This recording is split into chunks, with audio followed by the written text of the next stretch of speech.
आज के पाठ का शीर्षक है सांप्रदायिक दंगे और उनका इलाज। जून 1928। 1919 के जलियांवाला हत्याकांड के बाद ब्रिटिश सरकार ने सांप्रदायिक दंगों का खूब प्रचार शुरू किया। इसके असर से 1924 में कोहाट में बहुत ही अमानवीय ढंग से हिंदू मुस्लिम दंगे हुए। इसके बाद राष्ट्रीय राजनीतिक चेतना में सांप्रदायिक दंगों पर लंबी बहस चली। इसे समाप्त करने की ज़रूरत तो सबने महसूस की, लेकिन कांग्रेसी नेताओं ने हिंदू मुस्लिम नेताओं में सुलहनामा लिखवाकर दंगे को रोकने के यत्न किए। इस समस्या के निश्चित हल के लिए क्रांतिकारी आंदोलन ने अपने विचार प्रस्तुत किए। प्रस्तुत लेख जून 1928 के कीर्ति में छपा। यह लेख इस समस्या पर शहीद भगत सिंह और उनके साथियों के विचार का सार है। भारतवर्ष की दशा इस समय बड़ी दयनीय है। एक धर्म के अनुयायी दूसरे धर्म के अनुयायियों के जानी दुश्मन है। अब तो एक धर्म का होना ही दूसरे धर्म का कट्टर शत्रु होना है। यदि इस बात का अभी यकीन न हो तो लाहौर के ताज़ा दंगे ही देख लें। किस प्रकार मुसलमानों ने निर्दोष सिखों हिंदुओं को मारा और किस प्रकार सिखों ने भी वश चलते कोई कसर नहीं छोड़ी। यह मार काट इसलिए नहीं की गई कि फला आदमी दोषी है, वरन इसलिए कि फला आदमी हिंदू है या सिख है या मुसलमान है। बस किसी व्यक्ति का सिख या हिंदू होना मुसलमान द्वारा मारे जाने के लिए काफ़ी था, और इसी तरह किसी व्यक्ति का मुसलमान होना ही उसकी जान लेने के लिए पर्याप्त तर्क था। जब स्थिति ऐसी हो तो हिंदुस्तान का ईश्वर ही मालिक है। ऐसी स्थिति में हिंदुस्तान का भविष्य बहुत अंधकार में नजर आता है। इन धर्मों ने हिंदुस्तान का बेड़ा गर्क कर दिया है और अभी पता नहीं कि यह धार्मिक दंगे भारतवर्ष का पीछा कब छोड़ेंगे। इन दंगों ने संसार की नज़र में भारत को बदनाम कर दिया है और हमने देखा है कि इस अंधविश्वास के बहाव में सभी बह जाते हैं। कोई बिरला ही हिंदू मुसलमान या सिख होता है जो अपने दिमाग को ठंडा रखता है।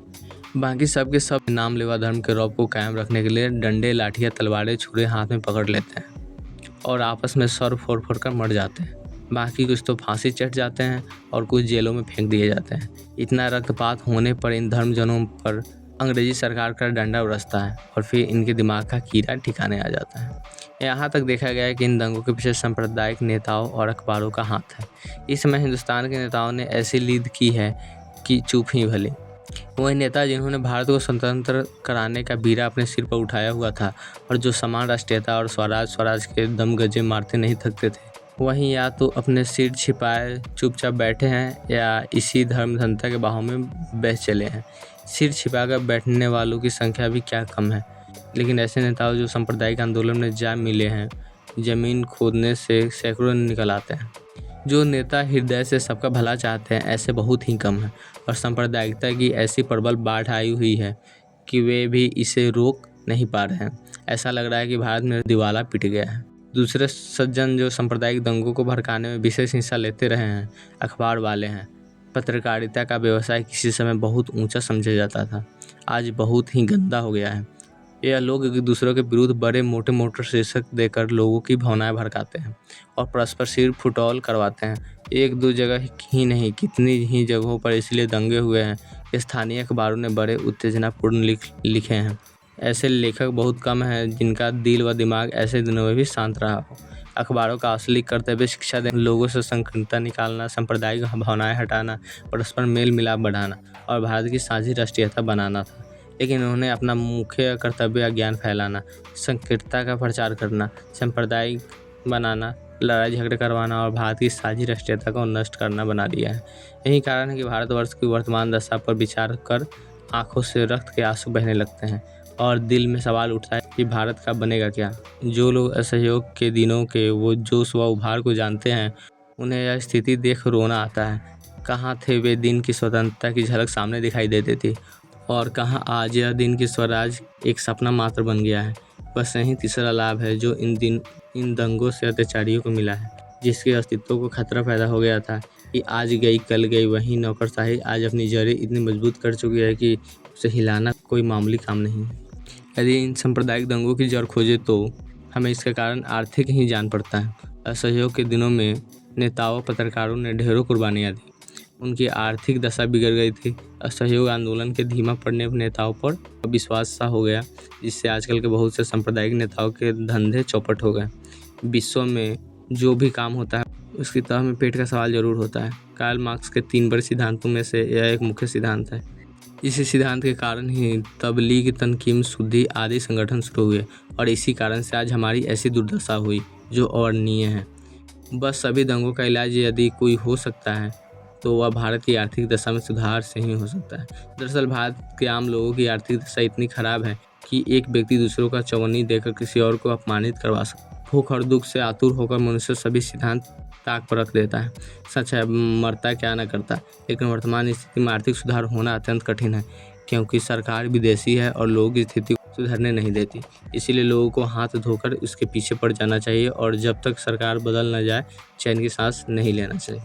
लोगों को परस्पर लड़ने से रोकने के लिए वर्ग चेतना की ज़रूरत है। गरीब, मेहनत कशों व किसान को स्पष्ट समझा देना चाहिए कि तुम्हारे असली दुश्मन पूंजीपति है, इसलिए तुम्हें इनके हथकंडों से बचकर रहना चाहिए और इनके हत्थे चट कुछ न करना चाहिए। संसार के सभी गरीबों के, चाहे वह किसी भी जाति, रंग, धर्म या राष्ट्र के हो, अधिकार एक ही है।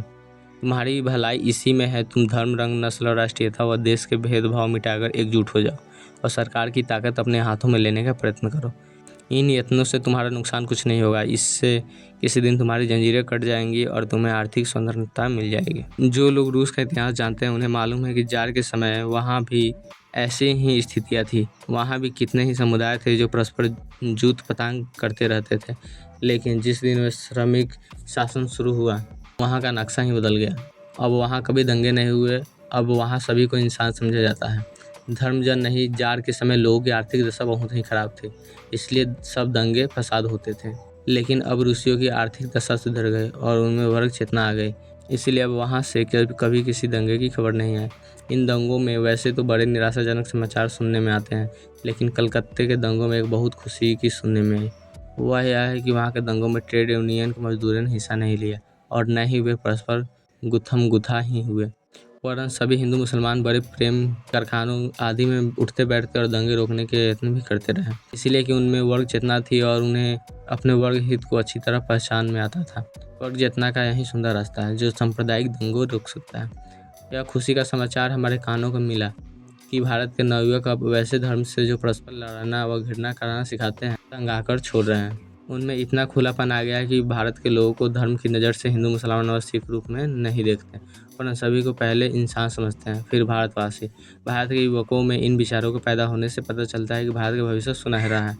भारतवासियों को इन दंगों आदि को देखकर घबराना नहीं चाहिए। उन्हें यत्न करना चाहिए कि ऐसा वातावरण ही न बने और दंगे हो ही नहीं। 1914-15 के शहीदों ने धर्म को राजनीति से अलग कर दिया था।